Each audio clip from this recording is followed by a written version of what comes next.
Bueno, mi nombre es Angélica Delgado y lo que se va a tratar este video es sobre el enfoque de los derechos humanos y la obligación del Estado ante esta emergencia sanitaria. Ahora, como tema principal tenemos los derechos humanos y el enfoque y la obligación del Estado ante la emergencia sanitaria. Y como punto principal o como primer punto tenemos qué son los derechos humanos. Bueno, para mí los derechos humanos son un conjunto de palabras que nos representan, que como bien sabemos como ciudadanos los derechos humanos es difícil de que se nos arrebaten. Ahora, ¿por qué hablamos de una obligación del Estado? Porque la obligación del Estado es que se cumplan los derechos humanos en general, al 100%. Y yo sé que se están haciendo una pregunta, pero ¿qué tiene que ver aquí con la emergencia sanitaria que está viviendo el país? Bueno, ante esta emergencia sanitaria que está viviendo el país, la obligación del Estado es que hoy más que nunca los derechos humanos se cumplan al 100% y no solamente en su mayoría. ¿Qué derechos se ven afectados ante esta pandemia? Los derechos que se ven afectados ante esta pandemia son el derecho al trabajo, el derecho a la alimentación. ¿Por qué decimos el derecho al trabajo y el derecho a la alimentación? Bueno, con esta emergencia sanitaria el país tuvo que tomar medidas para que nosotros estuviéramos protegidos. Y una de esas medidas fue la cuarentena. El país, ante tomar esta decisión de la cuarentena, de esta medida, se tuvo que suspender lo que eran los trabajos. Cuando se suspendió el trabajo, hubieron familias que se quedaron sin llevar un sustento a sus casas. ¿Y por qué decimos esto? Porque hay familias que se viven al diario, trabajan, compran su comida y la traen a casa. Y así todos los días. Habían familias que no tenían un dinero ahorrado dentro de casa para decir que tenían cómo tener un sustento, cómo tener su comida dentro de casa. Entonces, aquí, ¿cuál era la obligación del Estado? La obligación del Estado era aquí tener que ayudar a las familias porque no iban a tener un trabajo hasta un nuevo aviso. Y entonces, ¿cuál era la forma más práctica de hacerlo? Pasando a regalar una fundita de comida o una canasta. Y sí, nadie dice que no se hizo, se realizó esto. Pero eso se realizó los primeros días de los primeros 2 meses. Basta. Y no más. Pero también tenemos que darnos cuenta que hubieron lugares, hubieron ciudades a las que estas comidas, estas canastas o estas funditas no llegaron. Entonces, ¿qué pasaban con esas familias? Esas familias solamente tenían que salir de su casa y buscar la manera de llevar un sustento a su familia. Llevar el alimento a su familia para que no se acostaran un día sin comer.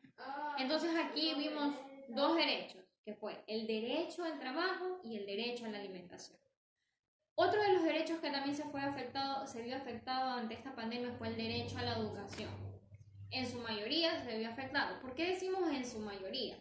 Porque si bien es cierto, sí, ante esta emergencia el derecho al estudio se quedó como digamos suspendido, pero presencialmente, de que nosotros como estudiantes pudiéramos asistir a la universidad, podíamos asistir al colegio o a las escuelas. Entonces, ¿qué hizo? El Estado hizo que estudiáramos en línea, pero para los que teníamos esa posibilidad de hacerlo. Si hablamos de universidad, en universidad, no todos tenemos la posibilidad de tener un computador, un teléfono en casa. Entonces, hubieron chicos que se quedaron sin estudiar. Si hablamos de colegios y escuelas, son colegios, son escuelas que hay personas que no tienen la posibilidad de tener una computadora, un teléfono, ni siquiera acceso a internet. Pero sí, el Estado hizo lo posible para que los chicos no se quedaran sin estudiar en lo que es escuelas y colegios. ¿Cuál fue esa medida? La medida de tener una ficha diaria, una ficha semanal. Pero ¿qué pasaba con los chicos que no tenían la posibilidad de conectarse? Que no les podía llegar sus tareas por WhatsApp y que no tenían la forma de estudiar, de estudiar en línea, de ver al profesor y de escuchar de escuchar las clases, de escuchar la explicación de las clases. Solamente llegaban, dejan una ficha, sin más nada, sin explicación, sin nada. Y los chicos lo único que hacen es realizar las tareas a como le entienden, porque no tienen una explicación como los demás de los chicos. También se vio afectado aquí el derecho a la educación. No, el Estado no tuvo, tuvo una forma de arreglarlo por una parte, pero por la otra parte no se arregló. Entonces, en su mayoría, el derecho a la educación no se cumplió. Otro derecho primordial que ahora ante esta emergencia es el derecho a la salud y el derecho a la vida. ¿Por qué nombramos el derecho a la salud y el derecho a la vida? Porque sí, los primeros días te ayudaban, los primeros días había esa paciencia, los primeros días habían personas que tenían la obligación o tenían ese corazón de ayudar a las personas. Pero ¿qué pasó? Pasó que con el transcurso del tiempo el país fue empeorando, esta emergencia sanitaria fue empeorando y habían personas que morían en su casa, habían personas que morían incluso hasta en la calle. Y en los hospitales, ¿por qué yo digo el derecho a la salud y el derecho a vivir? Porque ya en los hospitales, si ya no se podía hacer nada, si ya no había nada más que hacer, simplemente los doctores lo único que hacían y le decían a sus familiares, ya no hay nada más que hacer. Y se quedaba ahí. Aquí no valía, aquí solamente por los únicos que se luchaban eran por los que tenían en los hospitales palanca, por decirlo así.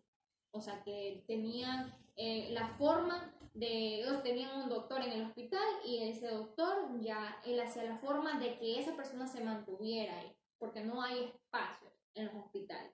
Entonces, en su mayoría, el derecho a la salud y el derecho a vivir no se cumplió. Así como los derechos que yo mencioné, que son como los básicos, como los primordiales, hay muchos otros derechos humanos que no se han cumplido con la mayoría. Ya dijimos, la obligación del Estado es que los derechos humanos se cumplan ante cualquier situación.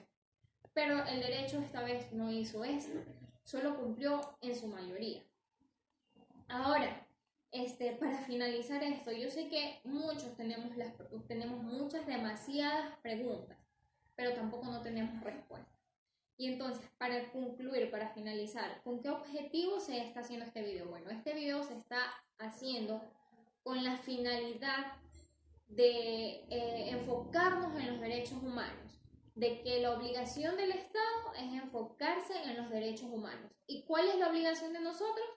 Como ciudadanos, la obligación de nosotros como ciudadanos es que los derechos humanos, hacer cumplir nuestros derechos humanos, hacer exigir nuestros derechos humanos y hacerle ver al Estado que los derechos humanos son importantes para nosotros. Entonces, esa es la obligación del Estado, que los derechos humanos se cumplan. Gracias.